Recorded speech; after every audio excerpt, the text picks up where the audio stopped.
This episode of Still Entitled, The Adam Savage Project is brought to you by Squarespace, the all-in-one platform that makes it fast and easy to create your own professional website or online portfolio. For a free trial and 10% off, go to squarespace.com and use offer code UNTITLED. Well, welcome to Still Entitled, The Adam Savage Project. I'm Norm. I'm Adam. And once again, I'm Norm. I got to do the three because that's how we've done it every episode. I appreciate your holding to the convention. Yes. That makes sense. It's a good cadence. Once again, Will unfortunately could not be here. He'll be back next week. He just had some family business to take care of. Absolutely. What do you have there? I have one of my favorite acquisitions from Dragon Con. This is a Geek Chic, C-H-I-C, a Geek Chic product, and it's called the Hero Sword. And it's just a beautifully made cosplaying sword out of hardwoods and softwoods. And it's just got a great weight, a great balance. When I was a kid, I would have killed for one of these. This is much better than a piece of cardboard. Yeah.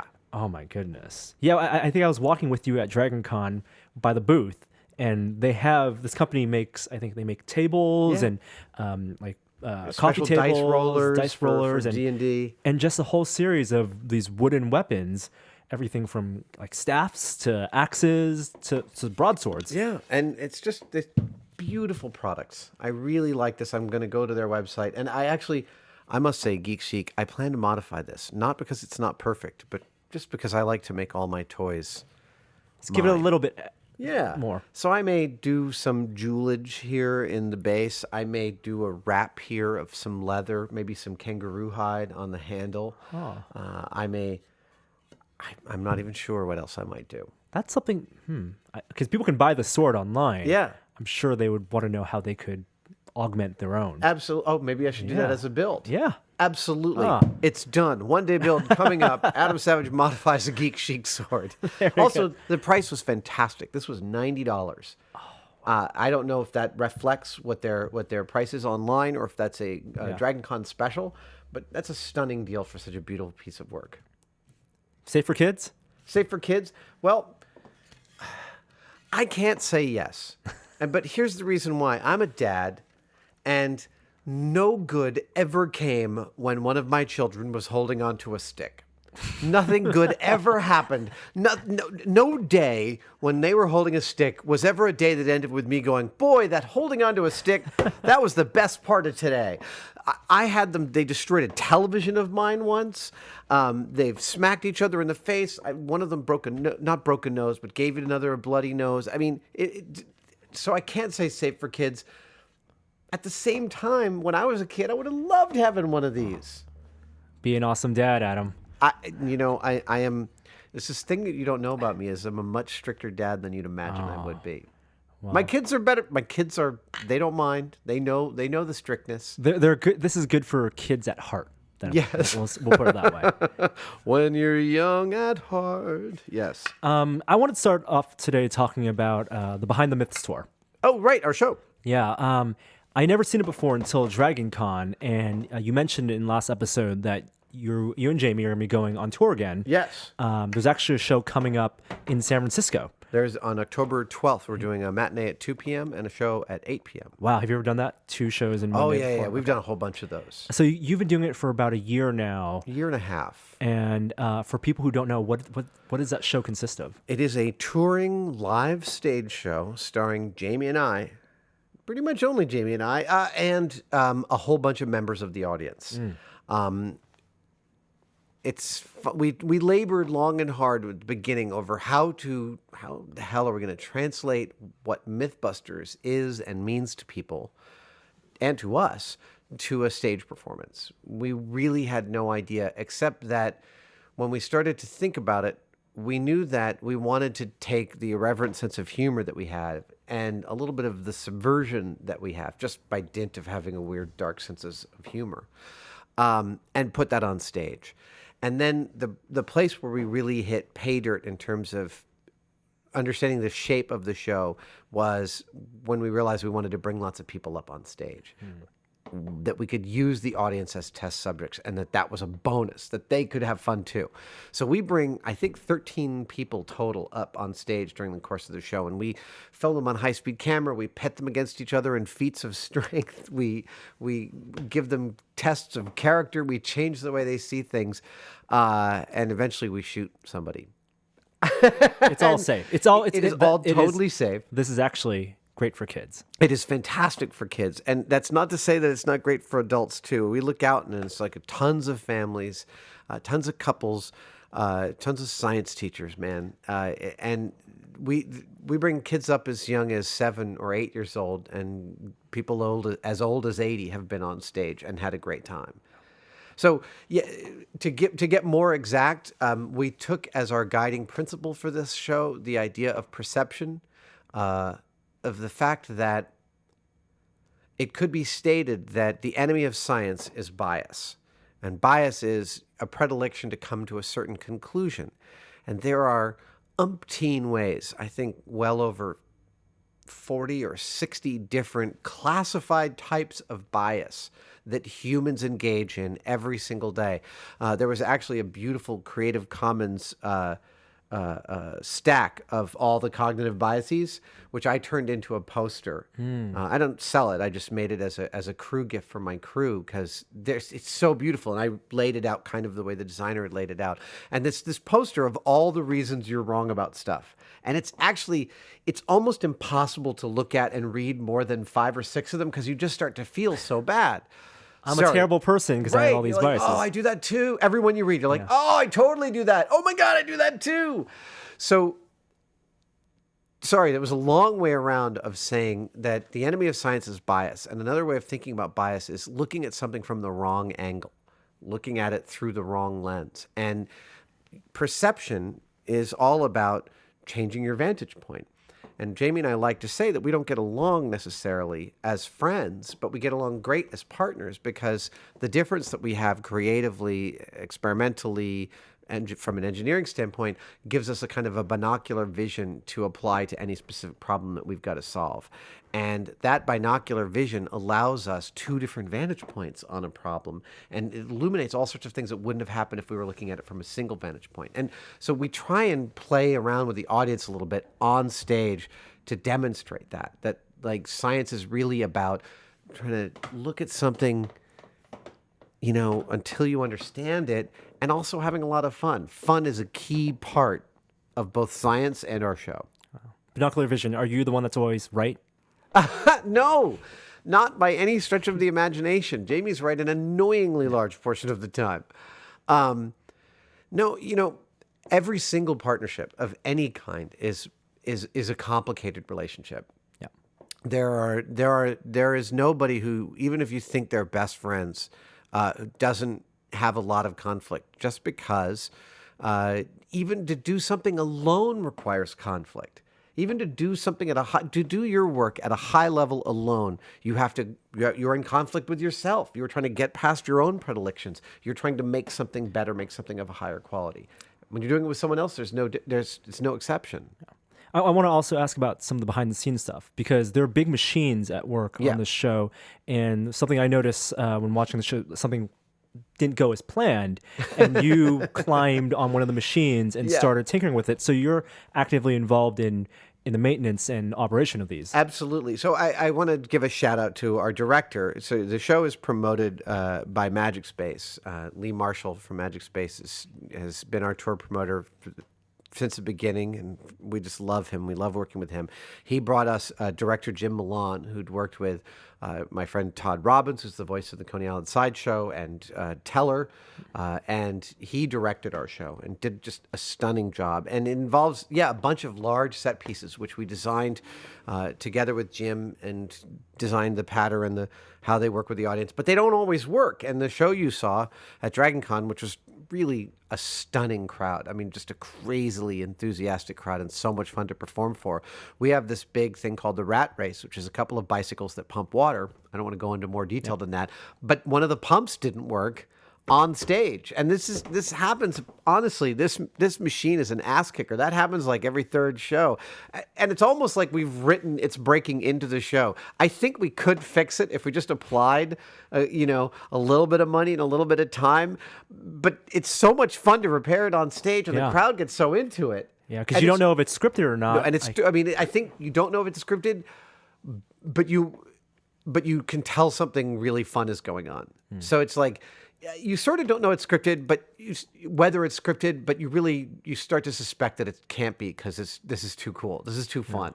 Now, in terms of things that are scripted, it's a little bit of acting on stage. Absolutely. But you also improv some of your lines. Absolutely. Or you workshop it. So it's I do a lot. I do much of the talking on the show, as you'd expect. By design. And Jamie and I have the marks that we hit in order for transitions and stuff like that. But for me, it is like an incredible learning experience in the subtleties of performance. I had never done a show where you are effectively doing the same thing every night. That's not to say the show is the same every night, because the audience is always different. What they react to is always different. The people that come up on stage are different every time, and what they say and what they want to do is different. So we go with that.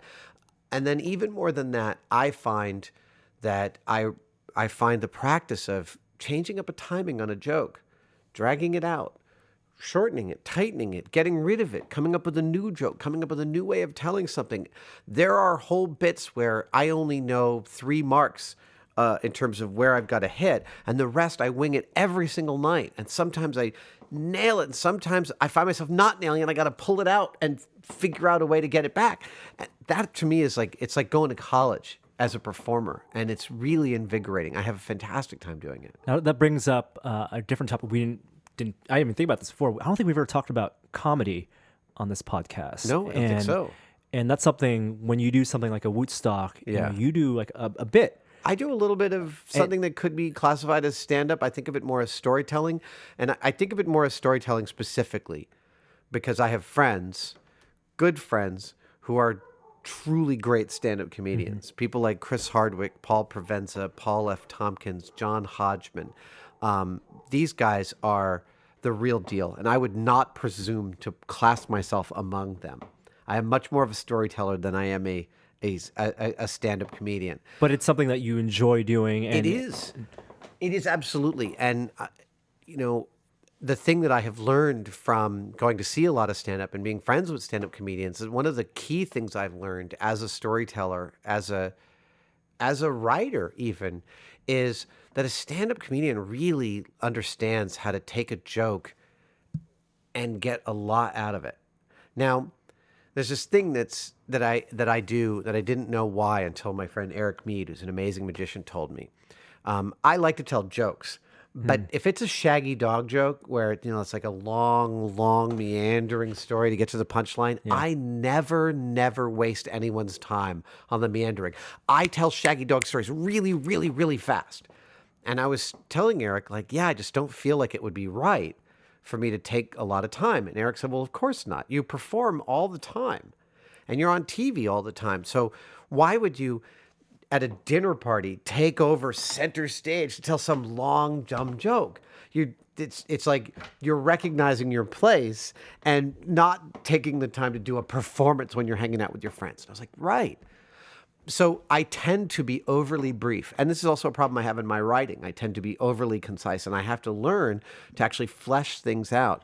And I watch someone like Chris Hardwick take a joke and drag it out. And I don't mean dragging it out, but I mean pulling all sorts of other humor and comedy and anticipation out of the fact that he you're gonna end milks up one somewhere. story. It could be a Right. story, it's something that happened or maybe not have happened, but one idea. I think Bob Saget said this, or Jerry Seinfeld. One idea that he could work on for years, but not find the right pieces for Right. it to fall into place, so you can get all the different sides of the joke. So years ago, I was visiting the set of Big Bang Theory. My friends Steve Milaro and Bill Prady are both writers on that show. Bill created it with Chuck Lorre. And we were hanging out with the writers, and Bill and one of the writers just started a bit. They started doing a bit about a dude, and they were going back and forth. And I asked him about 6 months later, I was like, you guys, like you hadn't done that bit. That was just based on the conversation we were having. So how did you know how to do that with each other? Like that improv was so tight. And he said, the thing is that a comedian or a joke writer, they know what the joke is. And often the audience knows roughly what the joke is going to be. Where the end point's going to be. Right. The trick is, how much fun can you have getting there? Not how long can you take. How much fun can you have getting all the way there? And that is something that I find amazing about stand-up comedians, of taking a really simple joke, a really simple construction, and having so much fun with it. The latest guy I'm really into right now is Hannibal Buress. Okay. And someone during Louis C.K.'s last AMA on Reddit, they asked him, who do you find really funny? And he said Hannibal Buress. And I went and spent a whole night, hours, watching Hannibal Buress doing stand-up. And the guy's a freaking genius. Is he the one with the new late night show?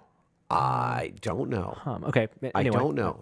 So Hannibal Buress, he's famous for a bit about pickle juice.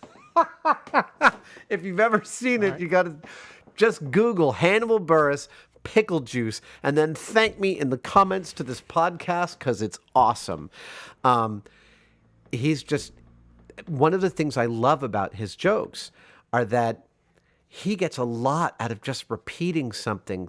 Like, I don't want to do an imitation of Hannibal Buress. That would be disrespectful. So like but a I'll phrase say that he'll gets... take a simple phrase, and the way he keeps repeating it as you're going, to use it as a marker towards the punchline, makes it funnier and funnier each time he does it. And he's just using language in this sort of beautiful cadence. He's got a great voice. Jim Gaffigan does something similar. Yes, I do agree. They're not dissimilar. Jim Gaffigan has a wonderful way of taking. Well, one of the things I love about him is he takes something really mundane and just by shifting a word or two makes you understand how totally absurd it is. Yeah. I think Hot Pockets is one a bit that he does. I like. I love him describing trying to put all of his kids to bed in his tiny 2-bedroom apartment in New York, where they go, bedtime, what's that? I totally connect with that. So in your spare time, do stories and jokes just kind of stir in your brain, and you... Stories and jokes do. I have a notepad that's never not with me. I take notes. I make notes. I add things to categories of things that I often speak on. And then I have, rather than jokes per se, I have stories that I want to tell. Is it a form of problem solving? Is it a form of, like, do you approach... Yes. Exactly. Perfect. Thank you. It is totally a form of problem solving. And it's a form of problem solving for this job that I only realized a couple of years ago that is one of my jobs, and that's communicating. Yeah. Right. So when I'm thinking about a story, I'm thinking about what is a concept I think is a really interesting concept for a story that I haven't heard before.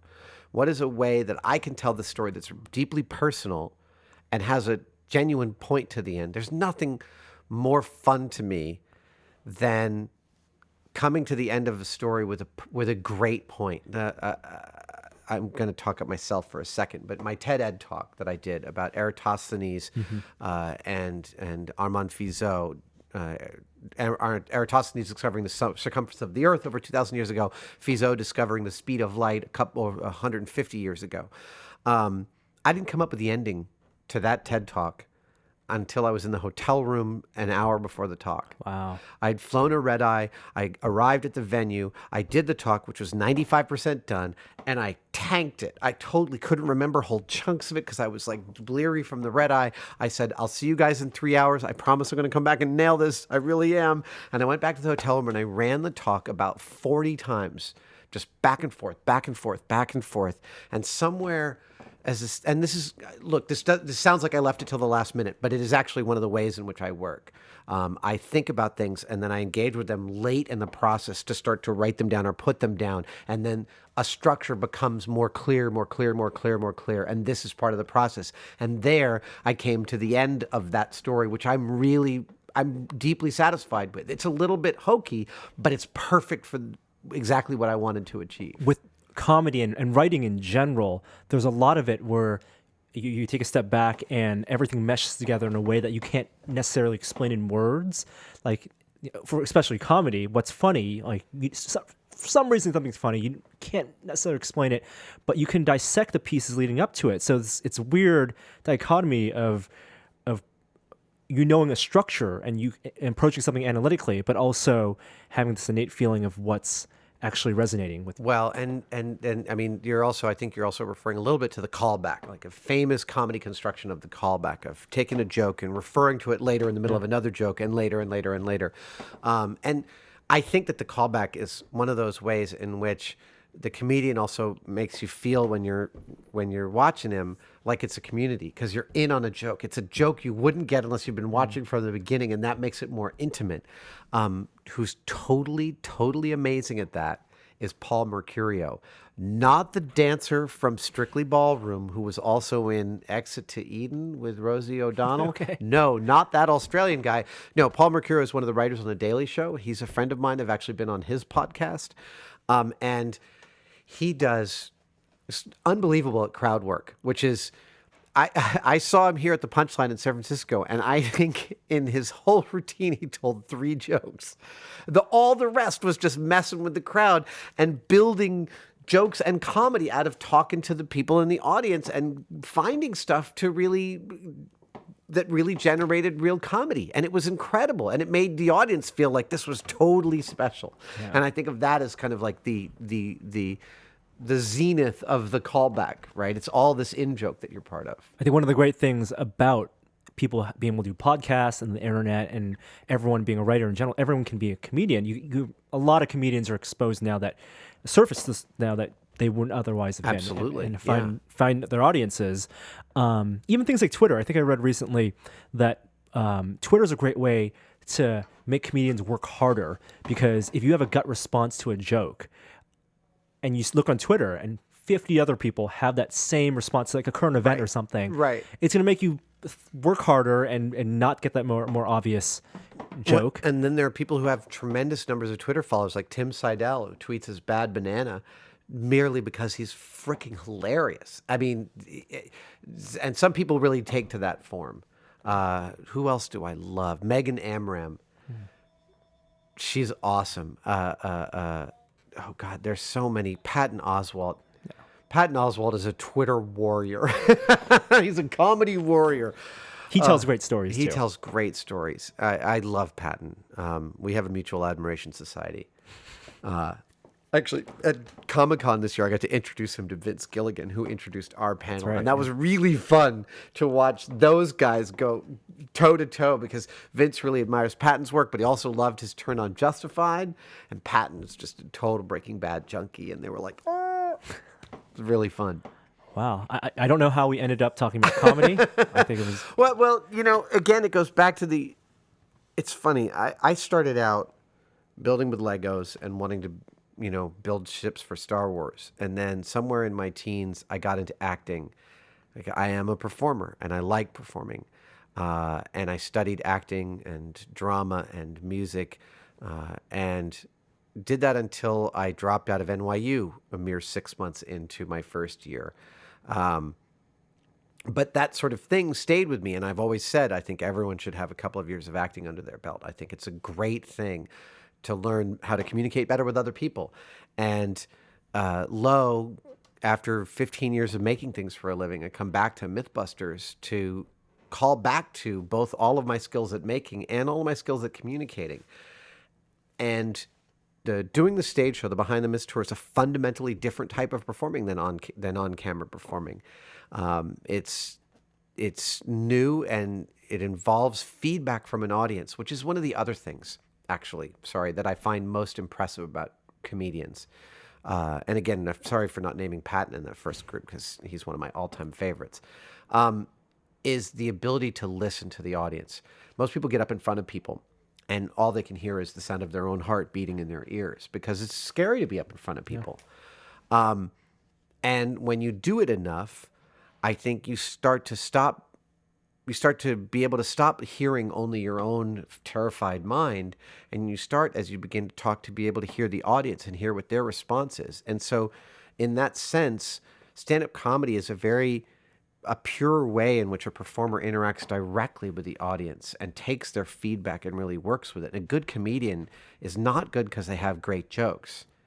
They're good because those jokes and their ability to perform them have been honed and refined in front of a crowd. And I know that Hardwick and I know Craig Ferguson, when they're working on material, they're going out every night and doing 15 or 20 minutes of new material every night. And sometimes they're bombing and sometimes they're killing, and they're making notes afterwards and really, really, really working it. And for me, in my minor little microcosm of this wonderful show that Jamie and I have built, I'm getting a little taste of what that's like. And I like it. It's an incredible practice.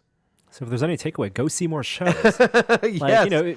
Whether it's Behind the Myths or a comedy show. Absolutely. It's fun to watch stuff on TV or listen to it on MP3, but engage. This is a great time for comedy. I know that people say things like, San Francisco in the 90s was the early 90s, and late 80s was a great time for comedy, and stuff like that. This time right now with the internet and the way people are able to put up their videos is a really great time to be exposed to lots of awesome comedy. There are amazing people out there like Louis C.K., who is doing some of the best stuff ever. And people like Patton and Chris Hardwick. I mean, all of these guys I've named are just at the top of their game and doing really, really stunning work. And a lot of their exposure is online exposure. Their fan bases are online. Paul F. Tompkins will go to your town and perform if you can get enough people to agree to go buy tickets to his show. He goes where the love is, and that's great. He's not performing for a hostile crowd in a drunken comedy club. He's looking for the love back from the crowd, and that's totally great. That's a great new model. And if you guys have favorite comedians that maybe you think we haven't heard of, yes, please post them in the comments. We'd love to discover more comedians, podcasts, MP3s, and anything. Absolutely. I'm going to do one more, since we ended up talking about comedy, I'm going to do one more shout out for two women who I think are geniuses. One is Jenny Slate, who does Marcel the Shell. Okay, so everyone has homework. Go watch Marcel the Shell. It's fantastic. And then listen to this story that I'm going to tell about Jamie and go and think about it in terms of Marcel the Shell is something that my wife and I discovered a while back. And we watched it like 20 times over a couple of weeks because we just loved it. And then after like 2.5 months, I'm in the blueprint room. We're about to shoot blueprints. And Jamie comes in with his laptop and he goes, Adam, do you know about Marcel the Shell? And that was maybe one of the top 5 of phrases I never would have imagined I would have heard from Jamie. But I was like, are you kidding? Marcel the Shell? I fucking love Marcel the Shell. And he was like, this kind of thing that everyone should just start their day with. Wow. Swear to God, you got to watch Marcel the Shell. It's totally amazing. And then the other comedian who is insanely brilliant is Maria Bamford. Yeah. Oh, yeah. She was on the Comedians of Comedy tour with Pat Oswalt. Absolutely. I met her when we did the riff tracks together with Bill Corvitt, Kevin Murphy at the Castro Theater. And she's got a bunch of YouTube videos called The Maria Bamford Show, which are unabashedly brilliant. They're incredible. I know I'm given to hyperbole, but Maria Bamford is insane. And when you watch her videos and you watch her do her voice changes, impressions, she's got an ear for a voice that's I gasped the first time I heard it. And as David Mamet says, you can blackmail an audience into a standing ovation, but you cannot blackmail them into a gasp. There we go. That's a fine way to finish. That's perfect. We'll see you guys next week on Still Untitled, The Adam Savage Project. See you next time. Bye. Bye. No credit card is required to start building your website today. When you sign up for Squarespace, use the offer code Untitled to get 10% off and support this show. Thanks to Squarespace for sponsoring Still Untitled. Squarespace, everything you need to create an exceptional website.